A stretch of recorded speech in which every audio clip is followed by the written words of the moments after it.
Le preguntamos en la última parte a nuestro invitado anterior, José Cabrera, consejero del CNE, sobre la decisión inicial del Consejo Nacional Electoral de no calificar la candidatura del ex asambleísta Galo Lara para la prefectura de la provincia de Los Ríos por la Sociedad Patriótica, y nos decía no podía ser candidato porque no goza de sus derechos políticos, porque sigue cumpliendo una sentencia penal condenatoria ejecutoriada, y él lo que está viviendo es se ha beneficiado de la denominada prelibertad, a la que tienen acceso los privados de libertad que al menos cumplen el 40% de la pena. Eso dice el Código Orgánico Integral Penal, y eso que está pasando.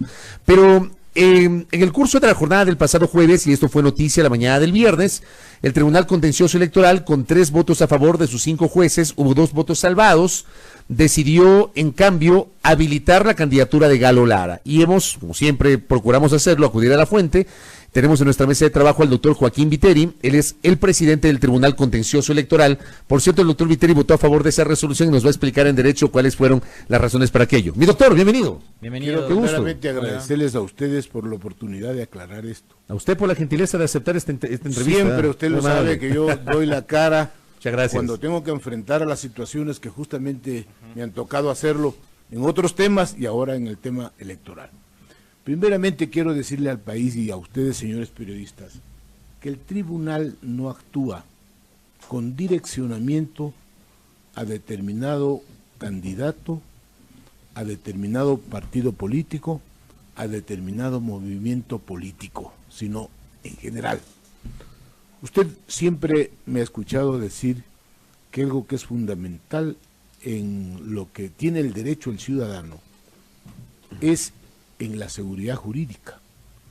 Nosotros tenemos en este momento normas muy concretas. El artículo 61 dice: los ecuatorianos y ecuatorianas gozarán de los siguientes derechos. 1, elegir y ser elegido.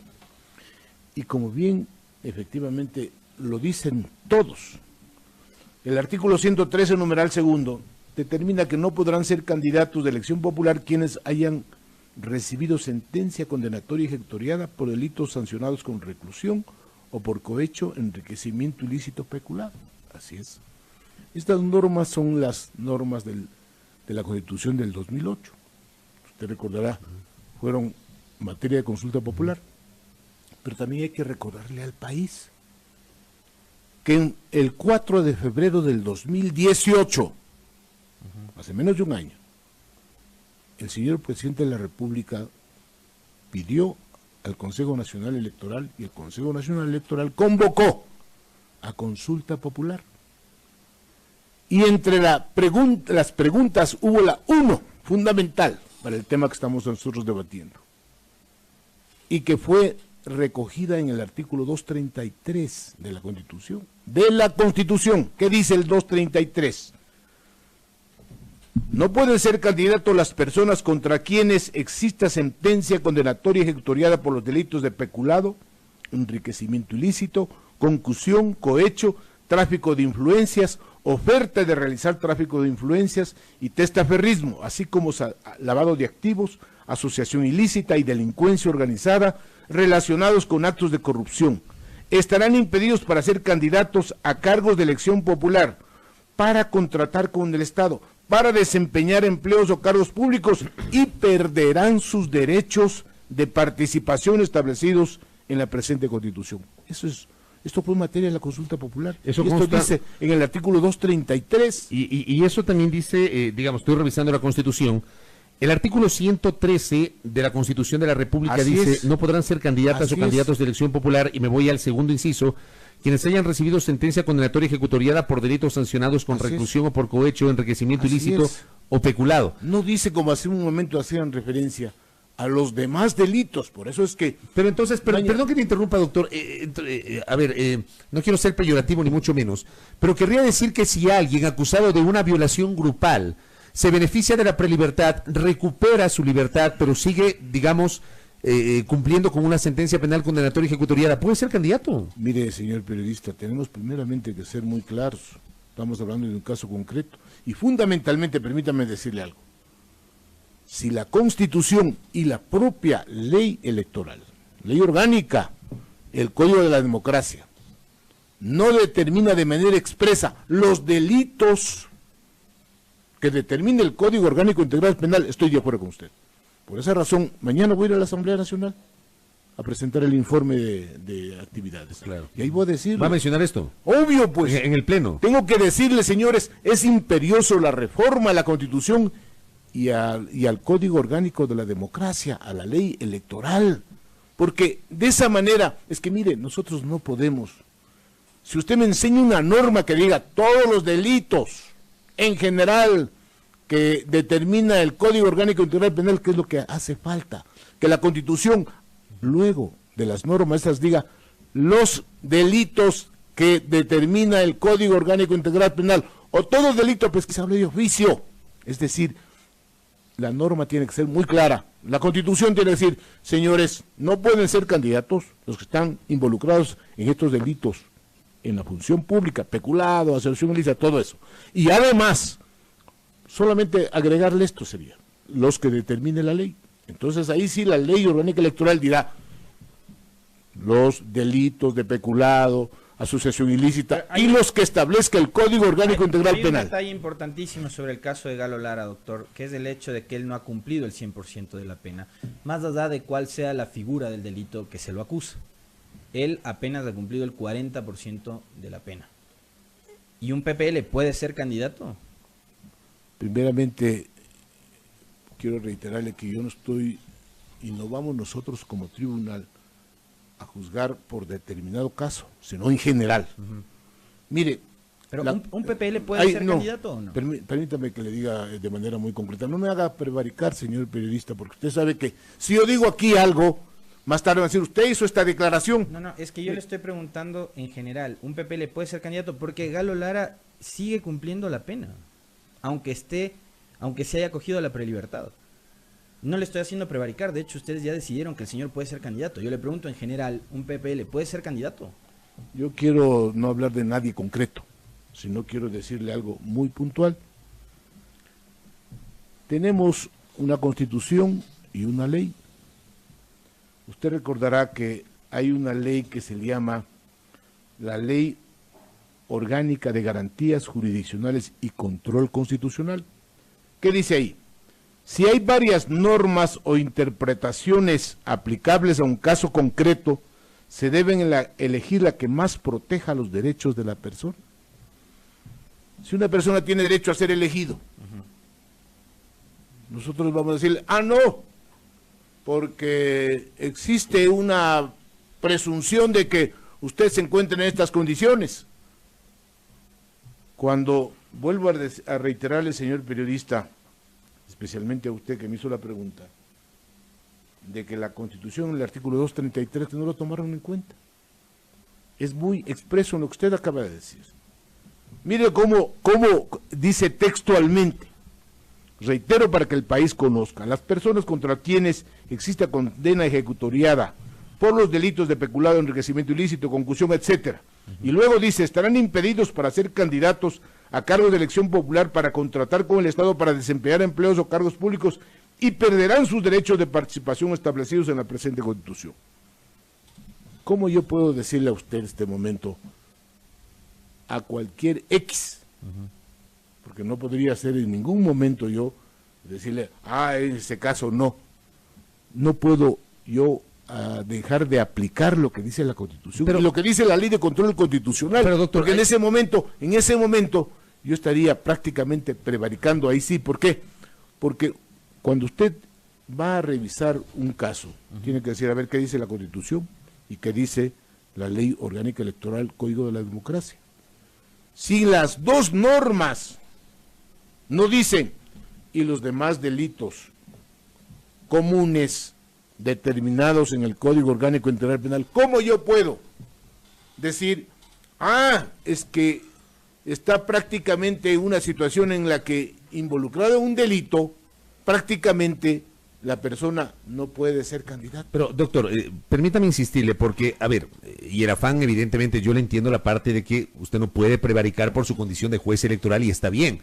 Pero lo que no me queda claro es lo siguiente. Se supone que para el caso que nos ocupa, estamos hablando de una persona que no ha terminado de cumplir la pena, es más, sigue cumpliendo la pena y lo que ha hecho es beneficiarse de la denominada prelibertad. eso no significa que él ha recuperado sus derechos políticos. Y le hago esta reflexión porque cuando se organizan procesos electorales y cuando antes del domingo de elecciones, por lo general 2 o 3 días antes, la organización del proceso electoral, el CNE, procede a recetar el voto de los privados de libertad, pero de aquellos que no tienen sentencia penal condenatoria ejecutoriada. Es decir, los que sí tienen sentencia ejecutoriada no pueden votar porque carecen de los derechos políticos. Así dice el artículo 64 de la Constitución. Claro, mi pregunta es, si una persona, por más que se beneficie de la prelibertad y por más que, digamos, su delito no está incurso dentro de lo que dice el artículo que usted ha citado y también el 113 de la Constitución que lo acabo de citar, pero termina siendo una persona que no goza de sus derechos políticos. Si no goza de los derechos políticos, no puede votar y no puede elegir ni ser elegido. ¿Cómo es que es candidato? Es que el artículo 233 es claro. Si el artículo 233 dijera lo que usted me acaba de hacer referencia, lo diría claro, está bien. Pero y la Constitución en el 64 habla de la suspensión de los derechos políticos. Volvemos a algo muy fundamental, señor periodista, y es importante esto. Nosotros encontramos, y usted mismo lo hace referencia, a la norma del artículo 64, numeral 2, del artículo 113, numeral 2, y aquí yo le pregunto algo, porque la propia ley determina que usted cuando tiene que interpretar y aplicar las normas, tiene que estar determinado en forma muy clara. Aplique la norma jerárquicamente superior, y hay una cosa que dice, y la norma posterior. Si en el referéndum, en la consulta popular, de manera textual, dice, quienes están involucrados en este tipo de delitos, puntualmente, no abre ningún camino. Por eso quiero decirle, en este caso y en cualquier otro caso, fallaremos estrictamente con lo que dice la Constitución. No podemos, señor periodista, interpretarse, pero presumo que aquí hay una norma que puede abrir el camino para impedir a esta persona. Si me dice la Constitución, y reitero, cuando habla justamente en el 233, dice, y perderán sus derechos de participación establecidos en la presente Constitución, dice la parte final le ruego, léase el artículo 233, en la parte, el tercer inciso, o el tercer párrafo, como ustedes quieran interpretarlo, y van a darle cuenta al país, decirle, señores, esto dice. Si, por ejemplo, por esa razón mañana, cuando vaya a la Asamblea Nacional, yo le voy a pedir a la Asamblea, señores, vía consulta popular, tiene que decirse la Constitución y los demás delitos que determine la ley, nada más. Pero entonces, quien está sentenciado por otro delito diferente sí tiene... Ahí van a tener que extender ese 233 a un chorro de delitos para... No hay necesidad de eso, solamente... Uno por uno. O si no, permítame decirle algo, y señor periodista también a usted. Decirle, y las prohibiciones que establezca la ley, entonces ahí sí, pero no hay, cierra la norma. Es que ese es el problema. Si yo estuviera en ustedes, o sea, ustedes tienen un buen razonamiento, no les quito su razonamiento jurídico y está muy bien interpretado como buenos periodistas, pero tengo que decirles la verdad. Si yo tuviera un escape donde la propia Constitución me diga, y las que establezca la ley, el propio Código de la Democracia repite textualmente lo que fue aprobado en la consulta popular, no agrega un solo delito. ¿Cómo yo puedo decir, sí, este señor no puede porque está involucrado en un delito de asesinato? Y como usted bien dice, no ha cumplido con toda la pena. No ha cumplido la pena. Por eso le digo, sigue teniendo la sentencia. Es que eso tiene que decirle. Entonces sí podrá votar, él sí puede votar el 24 de marzo. Sí le digo, por supuesto. Es que si le digo, candidato, ¿por qué no va a poder votar? Mire, le digo esto de una manera muy categórica. Es que en esto tenemos que ser muy claros. Nosotros, mire, y ustedes me conocen, yo no soy una persona que puedo fallar a favor de alguien por algo, o de algún partido político, de un movimiento político determinado, no, yo estoy actuando y doy la cara. Por eso le dije al señor periodista cuando me llamó telefónicamente como un buen amigo, dije, voy a su radio, y a cualquier radio voy. Oiga, doctor, voy mañana a otros medios de comunicación y voy a ir a la Asamblea Nacional, ahí inclusive a decirles, señores, tienen que hacer la reforma urgente. Hace un segundo hablaba usted de los razonamientos técnicos jurídicos para determinar esta decisión del TCE. Yo le voy a preguntar con la misma frontalidad que nosotros ejercemos del periodismo a usted, si hubo razonamientos de carácter político. Y más que razonamientos, si hubo presiones de alguien para que Galo Lara sea candidato. Ni presiones. Y yo quiero pedirle una cosa que es muy importante. Nosotros tenemos, desde que entramos a la administración, publicadas todas las sentencias. Ustedes pueden tener acceso. Vayan al tribunal. Y en la cartelera van a ver todas las sentencias. Y usted puede decir, a ver, señor, necesito que por favor me preste una copia de la sentencia del señor Galo Lara, que estamos este rato tocando, del Partido Político Social Cristiano, del Partido Socialista, del Movimiento Político Sana, por decir algo. Entonces usted va a recibirla. Por eso le digo, yo les invito a ustedes como periodistas, porque mire, yo le doy a usted el respeto que usted merece, igualmente al compañero y a los amigos que estamos aquí presentes. Vayan al tribunal, pidan la Constitución. Y como usted hacía bien referencia, señor periodista, ya va a haber la Corte Constitucional. Ahí está justamente la instancia donde pueden ir. Pueden ir a la Comisión Interamericana de Derechos Humanos, que establece de manera fundamental, ¿sabe cuál? Que el derecho a la participación política es un derecho que tiene un nivel de respeto para los ciudadanos. Doctor, ustedes no interpretaron, se me termina el tiempo, pregunta concreta, ¿ustedes no interpretaron la Constitución para este caso en particular? No tenemos nosotros capacidad de interpretar la Constitución. Por eso mi pregunta, ¿no interpretaron ustedes? Aplicar. Nosotros tenemos la obligación de aplicar. La interpretación constitucional solamente tiene el legislador. Nosotros no. No podemos... Por eso era mi pregunta. No, nosotros tenemos que aplicar estrictamente lo que dice la Constitución. Para los 3 jueces que votaron por esta resolución, la norma constitucional con los artículos que nos ha citado es absolutamente clara. Muy definida. Por esa razón les decía, es imperioso que haya o una nueva consulta popular o una reforma, porque mire, es imperioso que la propia Constitución le franquee a la ley, le diga estos delitos y los que determine la ley, nada más. Oiga, doctor, solo con eso. Hace un momento aquí el consejero del CNE, el señor Cabrera, nos decía, nosotros votamos por unanimidad, es decir, 5 de 5, que Galo Lara no podía ser candidato. Va al tribunal contencioso y aceptan, pero solo con 3 de 5, es decir, 3 de 10. No, de 5, 3 de 5. Sí, pero si juntamos a los 5 consejeros del CNE, vendrían a ser 3 de 10. O sea, los 5 consejeros de los cada instancia, perdóneme que le diga, no. Yo le entiendo, Usted tiene que pensar, es que hay que informarle al país clarito. Hay instancias administrativas y hay instancias jurisdiccionales. Y en el TCE, 2 de 5 dicen que no. Así es, está bien, nosotros respetamos ese derecho. Mire... Es que yo digo, como ciudadano podría quedarme con ese mensaje. No, yo quiero decir una cosa como ciudadano también. Y como persona, yo tengo la... Es que usted es autoridad. Pero también soy una persona natural, abogado, y que siempre he defendido. Y ustedes lo conocen porque no es la primera vez que estoy en los medios de comunicación. Siempre he defendido mis derechos y los derechos de las demás personas. Mire, si hay 2 votos que han coincidido con el Consejo Nacional Electoral, eso ya es un tema absolutamente personal de los señores jueces. Yo respeto, y ellos saben. Nosotros tenemos muchos fallos que salen por mayoría y muchos fallos que salen por unanimidad.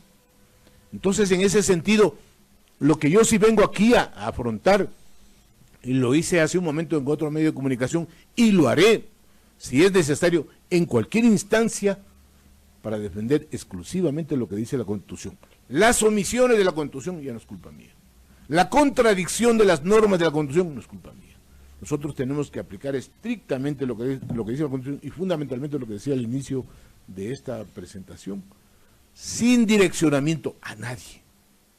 Pues nosotros no estamos y no hemos recibido presión de nadie. Correcto, me queda clara su posición. En un minuto, ¿cuántos recursos le resta por resolver? Porque hace minutos también el consejero José Cabrera decía que necesitan tener todo listo para el lunes 4 de febrero entregar los nombres o la lista definitiva de candidatos al Instituto Geográfico Militar para que empiece con impresión de papeletas.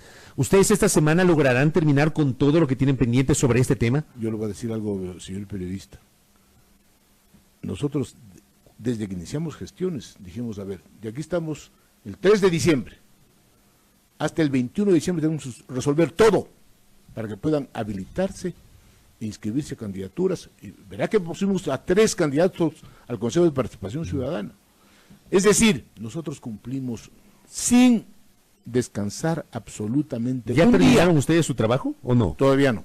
Tenemos pendientes algunas causas. ¿Alcanzarán esta semana? Nosotros tenemos que resolverlo. Sí o sí tienen que alcanzar esta semana. Cumplimos con el reto, señor periodista, de que el 21 de diciembre estuvieron habilitados todos los recursos que se referían a candidaturas, a partidos políticos, a movimientos políticos y a todas las reclamaciones que estaban pendientes. Mire, nosotros resolvimos 49 causas en un tiempo récord, pero eso sí, y eso tengo que reconocerlo, los funcionarias de carrera del Tribunal Contencioso Electoral, desde el primer día en que yo les convoqué a todos, han trabajado 24 horas del día. Si usted va a la madrugada al Tribunal Contencioso Electoral, no encuentra trabajando a las personas.